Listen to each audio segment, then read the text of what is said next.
I guess the reason we're in pursuit is the fact that there's so many stories that have come along over a period of time, and I've been lucky enough to have been involved in several that have come to successful conclusions. And I'd like to give some credence to the folks that really put me in a position to be able to do some of these things. Every place, every county, every city's got cases that have gotten old, and for whatever reason, and there's always some reason. And these old cases take a lot of time. You know, you have, time's not your friend when it comes to these. Now, sometimes people's morals change and their opinions change, and sometimes people are willing to talk to you when they weren't before. But the passage of time is generally catastrophic to a case. Right now, I'm looking at some that are from back in the 80s. And if a person committed that crime when he was 30 years old back in the 80s, he's lived a lifetime now. And you've got witnesses that are gone. You've got evidence that's not existent anymore. And you're very, very lucky to be able to pursue these cases. And it always helps when you have somebody that supports you in doing those. And I've been very lucky about that. I worked for Pete Scandalakis, and he afforded me the ability to be able to look at these old cases. And he was an aggressive prosecutor, and we were able to seek some justice in those cases. And I'm lucky enough today that after I retired from my state job with Sheriff Troup County, Sheriff Woodruff, he has some old cases he wanted me to look at, and we're currently doing that. And it's a blessing to me to be able to work with people that want to see some justice done in cases that are long thought dead. Mm-hmm. As soon as you started with Sheriff Woodruff, he put you on that case out on Whitesville Road? Well, no, it was actually on the Stitcher Road. Stitcher Road, yeah. From 2007, and we're still working on the case now. I made an arrest, charged a lady at this point with concealing a death, and we have found that we believe that the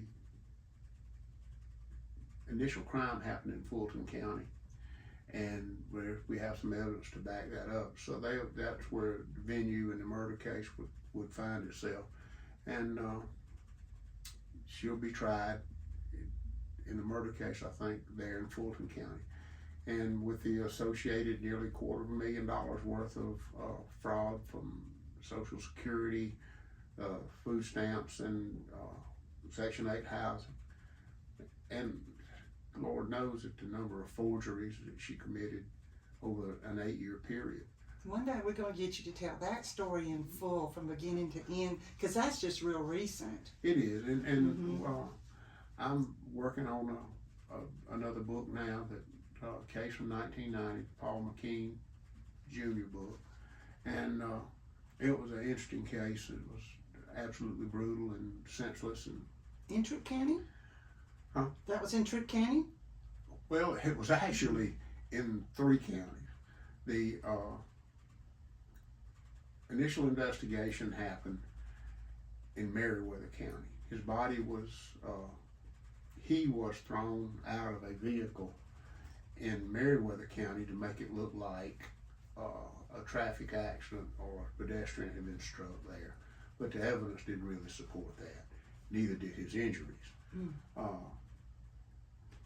But through the investigation, and we're talking about, this happened in 1990, and I made the arrest on the principals in the case in 2004.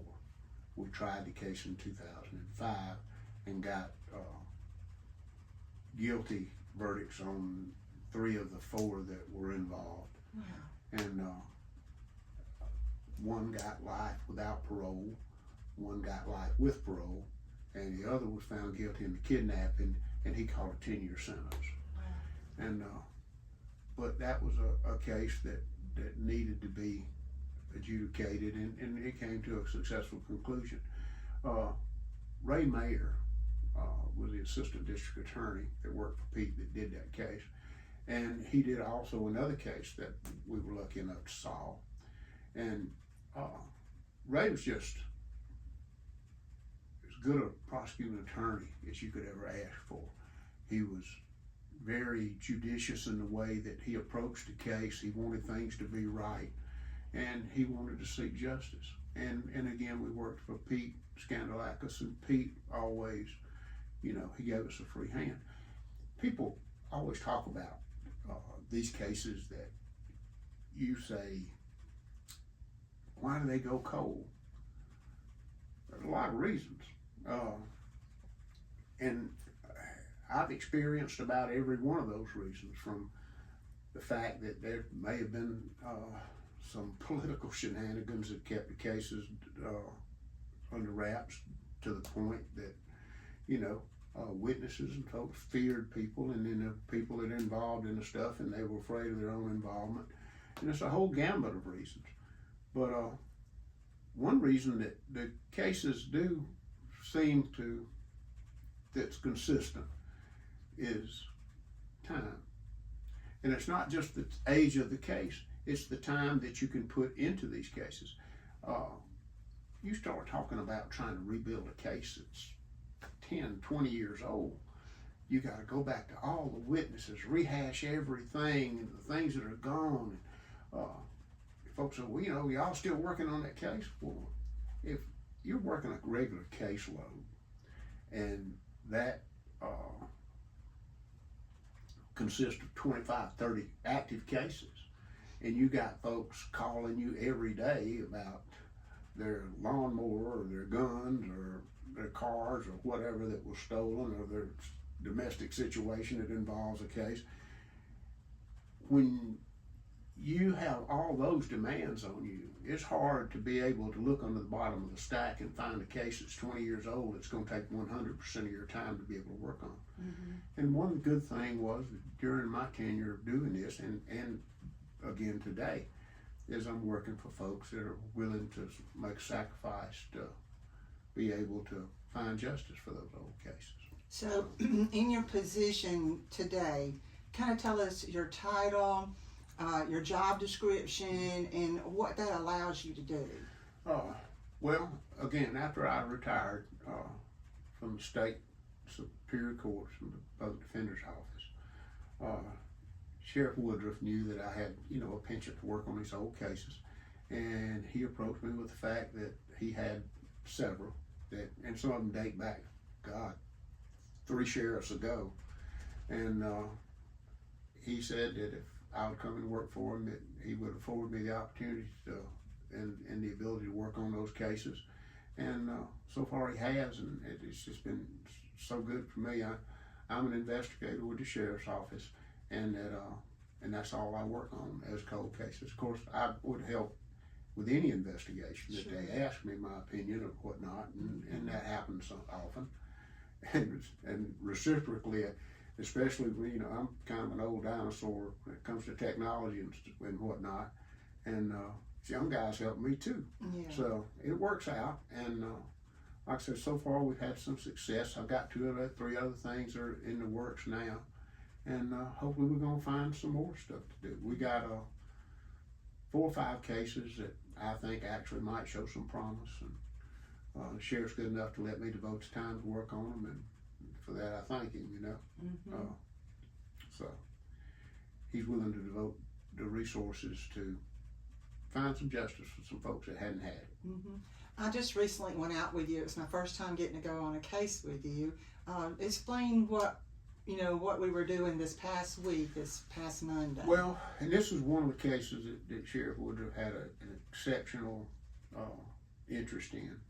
And it was the case of Miss Carol Evans in the south end of the county. She disappeared in 2017.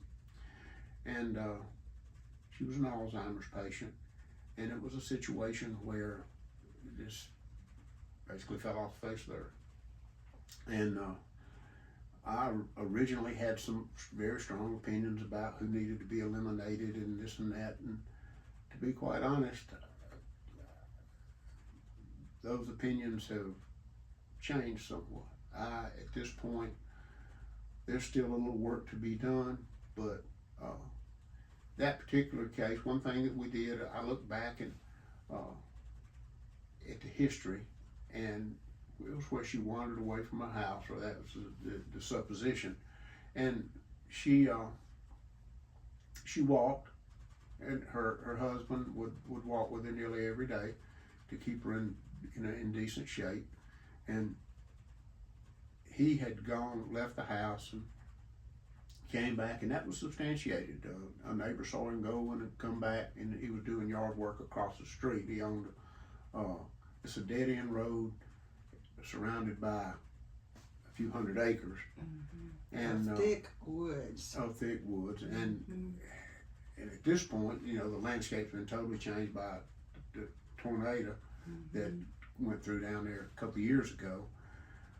But in looking at the historical photographs, it was plausible that she may have came out of her house and walked down an improved trail that hit a road that went down to a cell tower. And down there by that road, probably a third of a mile, half a mile maybe, the road acted as a dam. Beavers dammed up the pipe where, and so there was about 100 yards of water that was, if you look at the historical photographs from 17 on Google Earth, that water with the improvements in the road was probably 4 or 5 feet deep. And the one thing that had never been done would never search that body of water. And again, it was an absolute long shot, but it was something that hadn't been done.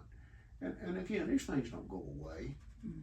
Everybody says, well, they want closure, Well, they'd like to have answers.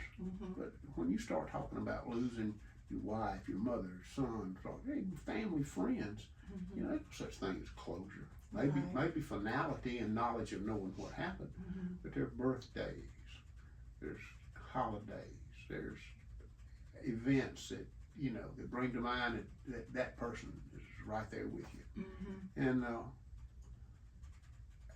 it had become a quest of mine to be able to give those folks that have those memories some answers as to what happened. And Lord knows there's still plenty of questions around, and so we're slowly but surely going to try to look at the ones, and you have to evaluate the things and take your best shot at the ones you got a shot at.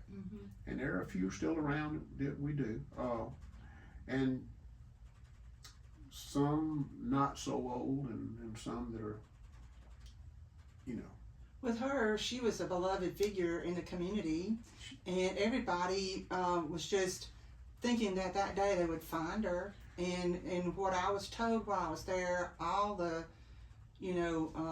detectives and all of your people came out, and I was really impressed with the cooperativeness of all the different divisions that came in to help you with this, because they still care about her. Oh, absolutely. And it's and they care about them, they care about their family, and it's just an absolute tragedy she was never found. Doesn't mean we'll stop looking, but at this point we're about 8 years in, and again, the landscape down there has changed dramatically, with the damage from the tornadoes and so forth and so on. And at first look, the first thing you try to do is look for something that you feel is absolutely nefarious. Somebody's done something. But the further I've looked, I can't find anything that really points at it. Right. There's still a few questions to be asked, and answers to be found, hopefully.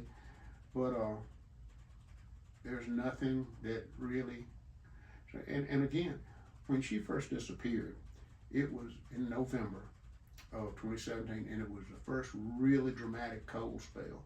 The night she disappeared, it got down to 18 degrees. She's 77 years old. With the Alzheimer's. With Alzheimer's, and so her survivability in that climate would have been nil. The night that she disappeared, the sheriff's office got down there. They put up a mobile command post, and they stayed there for 9 days. Yes. And yes. probably at the height of the thing, probably had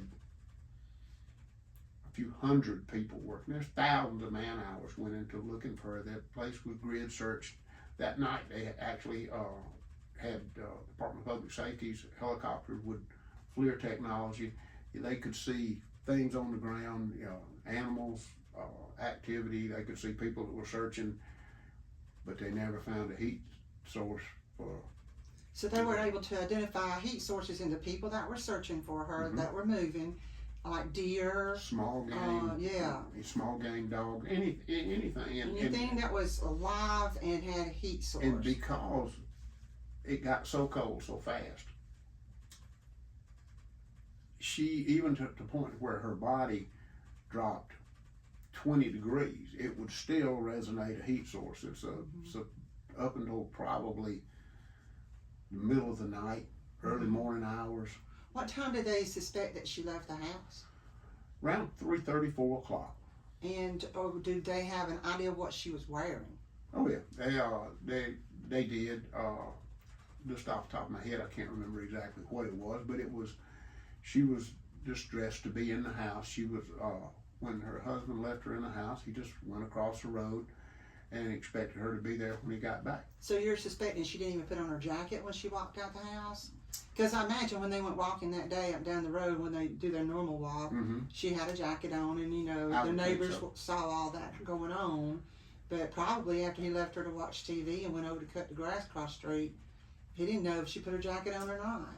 When he came back, he saw that the motion light was on, and he immediately thought, she must have come out of the house, because sometimes when he, according to him and according to the family, he'd be out in the yard, and if she was inside, sometimes she'd come out and find him. Well, this particular time, he didn't find her. He spent a few minutes walking around the edges of the yard. He owned altogether over 100 acres, and they had really nice improved trails where he kept, they would walk and they're still nice now, actually. And so he took a few minutes and did that, and then he thought, well, she might have gone up the road. So he jumped in the car and rode up the road, and this is corroborated by a witness, said he went across the road, was over there for an hour and a half, which is exactly what he said. He came back across the road, and within just a few minutes got in his car and rode up the road and immediately came back. No longer than it would take to get up to the end of the road at Shoemaker and Lower Loveless Road, which is consistent with what he said. And then there was loggers out there doing some log work on the property adjacent to his. Correct. That is correct. And the folks at that time they were extensively questioning everybody down there. Nobody saw anything that would lead them to believe that she'd been taken or anything like that. And again, where it was kind of isolated. It's at the very end of a county road that dead ended into the interstate fence, and when it dead ended, actually there was a buffer between the interstate fence of property to the interstate fence. So it's one of those things that's just. It's not like she was going to climb over a buffer. It's not. No. We're talking about a lady that's 77 years old. Yes, she walk? Sure. But as far as strength and able to combat anything like no. At 18 degrees outside. And in hypothermic situations, what people generally do, they just become lethargic and sit down. Yes. And as a matter of fact, they will actually come disoriented. And if they have on clothing, like a jacket or whatnot, they'll take it off. And it's just But you never found any clothing or anything. Not one shred of evidence of where she might have gone. Yeah. Now I went with Officer Jeff Duran, and the lady that had the cadaver dog, what was her name? Claudia. Miss Claudia. Well, Miss Claudia had the cadaver dog. Mm-hmm. And right when I was getting there, I walked from the house Mm-hmm. all the way down to the swamp. And I was just thinking about if I was that age and that kind of cold, man, that's a long walk. But right as I was getting there, the cadaver dog had gone into a part of the swamp, circled like a stump area, and then laid down. Mm-hmm. That was very fascinating to me. The thing I liked about it is that you all used every technique, even today, every technique that was out there to use to still try to find her, from the cadaver dog to explain all the different resources. The road department supported us with it. They sent us a great all and a crew of men. And what we did, if she had slipped off that improved roadway, it was a bank. It had a tremendous amount of angle down. Yeah. And again, she would have, if you look at the history and the depth of what it was, it's 4 or 5 feet of water. And it was beaver activity there. So it's not only 4 or 5 feet of water, and there's a foot or two of nothing but silt that would function as quicksand once you got down in it. So what we did was we took the great awl and we scooped the bottom of that ditch out all the way down as long as it was there, sifted through the dirt, and to make sure that there weren't any remains or whatnot. But again, you got to remember that it's 8 years later, 2 or 3 floods, and that big tornado. We knew that this was an absolute Hail Mary long shot. Mm-hmm. And but it was one that hadn't been taken. So. Mm-hmm. So when the dog laid down, what I found out was that the cadaver dog, it wasn't just about a dead body. It was about anything dead. It could have been a dead rat or a dead fish, it literally, whatever. Now, that dog was certified by a certifying agency as being what it was supposed to do. Mm-hmm. And what we thought was, and one of the biggest purposes was, as we looked along the path where we thought she could have been, mm-hmm. was that when you disturb that dirt, that dog could smell decomposition. Mm-hmm. You know, dogs are trained to I guess it's the calcium and the minerals that are in bone, but you know, you have dogs that are trained at finding deer sheds, and mm-hmm. So I guess it would be kind of along that line. And they did say that the dogs that are certified, they train them with different types of animal bones and whatnot, that there's a difference in what they smell. Mm-hmm. So, but mm-hmm. again, didn't bear any fruit for us. And, but the sheriff's department sent out at least 4 or 5 officers, and they actually did the sifting it. In places where we, especially down there where the dog alerted, those guys got in there and they sifted. We had probably a half a dozen investigators there mm-hmm. that assisted in it, plus the some command staff and so forth. But when they did search for her, they literally had thousands of hours of search. For 9 days, they had a command post there that was somebody there 24 hours a day. Mm-hmm. And it is just one of the biggest puzzles that I've ever dealt with, as far as just no place to go. Well, the thing is, I went out with her and Jeff Duran through the pathways that came from the mm-hmm. house that you were talking about, and they're still in good condition. Even though he hasn't cleared them in years, you can still clearly mm-hmm. see them. And there's a lot of them, which I was surprised about. And the other thing I was surprised about is that it was all uphill for us. Like, the house is up here, everything's downhill with all these multiple trails that lead straight to the swamp. Right. And what Officer Duran was saying is her age, the time of day, and the cold of that day, that she would probably only be able to go downhill. It'd be easy for her to walk downhill to that swamp, but she would probably never be able to get back up. And I can attest to that, because I went through those woods and it was tough. People that have Alzheimer's disease, they generally will follow the path of least resistance. And if you looked at, the reason we picked this place to look was because if you came out of a garage, there was a big open trail that went no more than 50, 60 yards and hit this roadway. It did. It sure did. And then it was just a gradual slope downhill for nearly half a mile. Easy walk. An easy walk. I mean, it wasn't just a logging road. It went to a cell tower that serviced every day, and the upkeep was, you know, they spent a lot of time and money to make that thing accessible.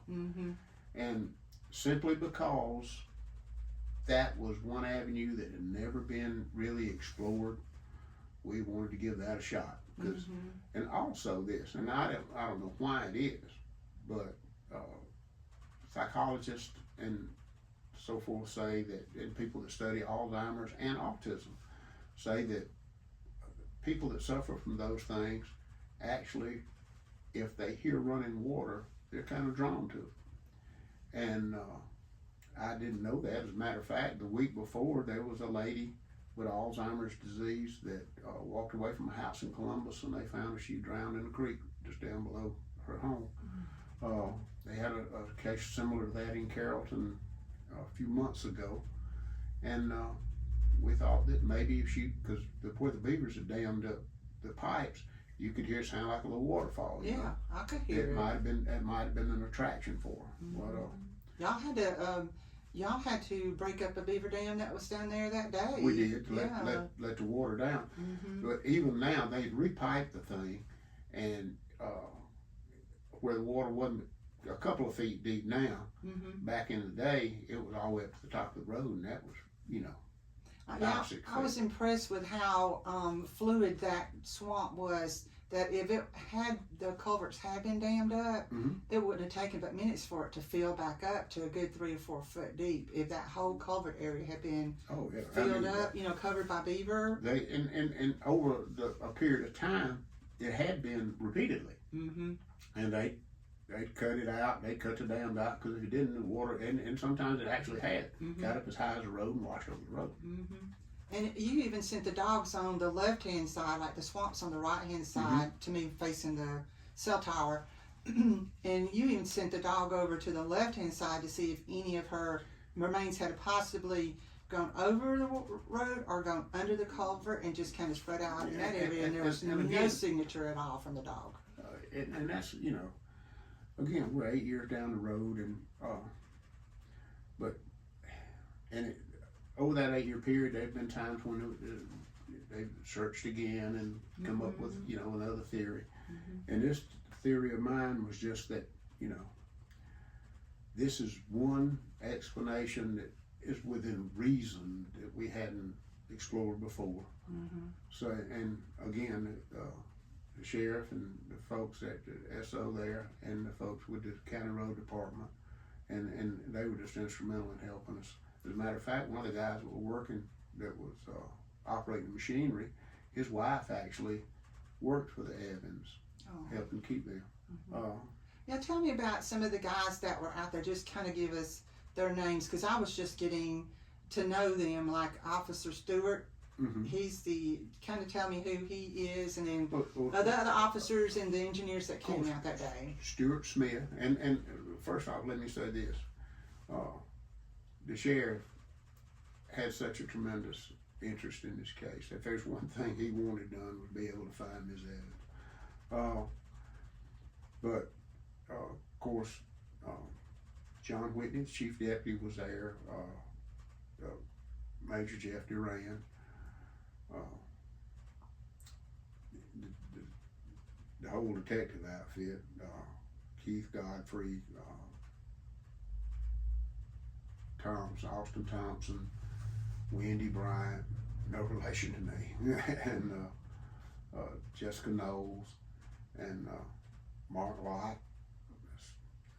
Half the sheriff's office was down there, and Brady Pike, Anthony Smith, just everybody down there would give anything in the world to find this one, or at least find some answers. And because they went there the day that oh it yeah, happened. most of these folks were there from the start. Yes. And I felt the sincerity, like every one of us, every bucket of mud that came up, we were all like, let her be there, you know. Absolutely, and, yeah. And her husband was there, and her son was there. You know, and that's, you have to eliminate. You know, you watch the crime shows, and the first thing you say, well, you know, last folks to see them, the folks you got to eliminate. And to my satisfaction,